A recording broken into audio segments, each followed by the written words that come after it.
बिस्मिल्लाहिर्रहमानिर्रहीम अस्सलाम वालेकुम। आज हम बनाएंगे बहुत ही टेस्टी, मज़ेदार, क्रिस्पी और क्रंची से चिकन कटलेट्स की रेसिपी। ये बहुत ही आसानी के साथ बनकर तैयार हो जाने वाले हैं और आप इनको बना करके 2 हफ्तों के लिए फ्रीज़र में स्टोर भी कर सकते हो।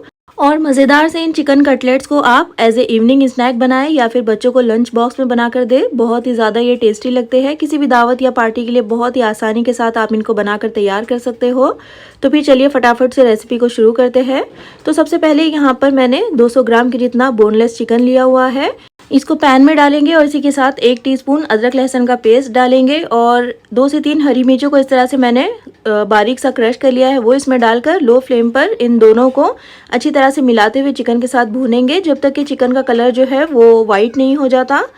अब यहाँ पर देखिए चिकन का कलर भी चेंज हो गया है। तो अब इसके साथ हम इसमें कुछ और मसाले ऐड करेंगे। तो सबसे पहले यहाँ पर मैं आधा टीस्पून नमक और आधा टीस्पून ही काली मिर्च का पाउडर ऐड कर रही हूँ। नमक और मिर्च आप अपने टेस्ट के हिसाब से ऐड कीजिएगा। इनको भी मिला देंगे, अच्छी तरह से मिला करके कुछ सेकेंड्स के लिए भून लेंगे चिकन को। अब हम इसमें पानी ऐड करेंगे। तो मैं यहाँ पर तकरीबन 1 कप की जितना पानी ऐड कर रही हूँ। डाल करके अब हम इसको कवर करके जब तक पकाएंगे जब तक कि चिकन अच्छी तरह से गल नहीं जाता और पानी इसमें अच्छी तरह से ड्राई नहीं हो जाता। और अब यहाँ पर देखिए चिकन का पानी जो है वो अच्छी तरह से ड्राई हो गया है, लेकिन इसमें अभी भी थोड़ा सा मॉइस्चर बाकी है जिसको कि हमें ऐसे ही रखना है। और देखिए चिकन भी यहाँ पर अच्छी तरह से गल गया है। तो गैस की फ्लेम को ऑफ कर दीजिए और इसको एक साइड पर रख दीजिए ताकि ये चिकन जो है वो अच्छी तरह से ठंडा हो जाए। और अब यहाँ पर चिकन अच्छी तरह से ठंडा हो गया है तो इसको मिक्सी के जार में डालकर हम इसको पल्स पर पीस लेंगे। हमें इसका बहुत फाइन सा पेस्ट नहीं बनाना है, बस इसको इस तरह से रेशा रेशा करना है। आप चाहो तो हाथों से भी इसको कर सकते हो, लेकिन उसमें टाइम थोड़ा ज़्यादा लगेगा। और जो मोटे चंक्स इसमें दिखाई दे रहे हैं उनको आप हाथों से ही इस तरह से तोड़ सकते हो।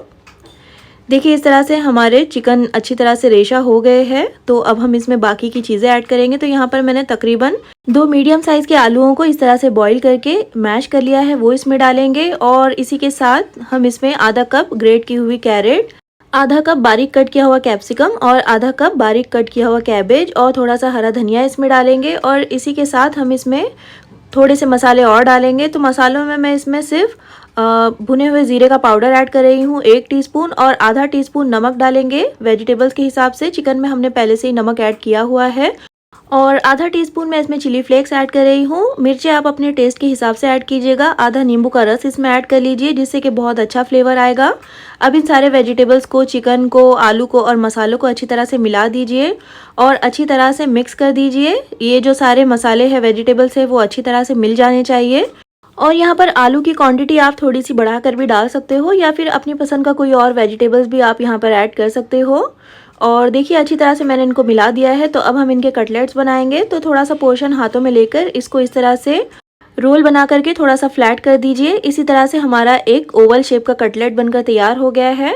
और इसी तरह से हम सारे ही कटलेट्स बनाकर तैयार कर लेंगे। तो बहुत ही आसान है इसको बनाना। बस थोड़ा सा मिक्सचर लेकर पहले हाथों में इसको अच्छी तरह से एक स्मूथ बॉल की शक्ल दे दीजिए। उसके बाद इसको रोल बना करके इसको फ्लैट कर दीजिए और बहुत ही आसानी से ये बनकर तैयार हो जाता है। और इसके किनारों को भी इवन कर लीजिए, देखिए इस तरह से। और इसी तरह से आप पहले सारे ही बनाकर रख लीजिए। उसके बाद हम चलेंगे इनको कोटिंग करने की तरफ। और देखिए सिर्फ 200 ग्राम चिकन में हमने तकरीबन 10 से 12 कटलेट्स बना लिए हैं जो कि बहुत ही ज़्यादा मज़े के होते हैं। अब यहाँ पर मैंने इस तरह से बारीक वाली सेवइयाँ ली है इनको कोट करने के लिए। आप चाहो तो इनकी जगह पर ब्रेड क्रम्स का इस्तेमाल भी कर सकते हो। अब हम एक एक कटलेट को इस तरह से उठाएंगे और बीट किए हुए अंडे में पहले अच्छी तरह से डिप कर लेंगे इनको।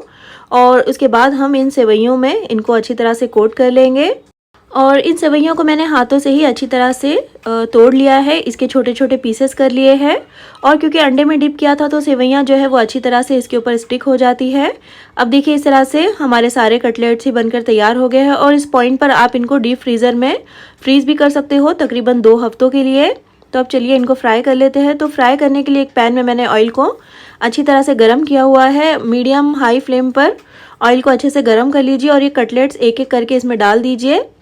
और डाल करके इनको कुछ देर के लिए बिल्कुल भी टच मत कीजिएगा। और इन कटलेट्स को आपने मीडियम टू हाई फ्लेम पर ही फ्राई करना है।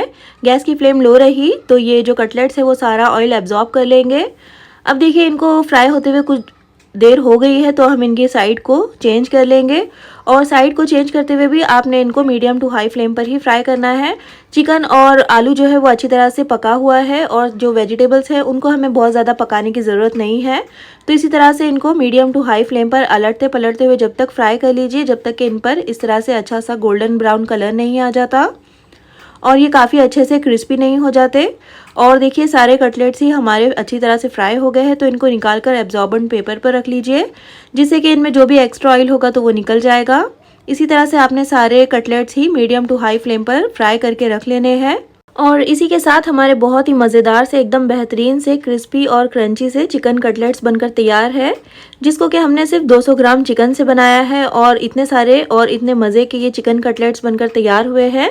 बेहद आसान सी रेसिपी है, आप इनको शाम की चाय के साथ बनाकर तैयार कर सकते हो या बच्चों को आप लंच बॉक्स में भी बनाकर दे सकते हो।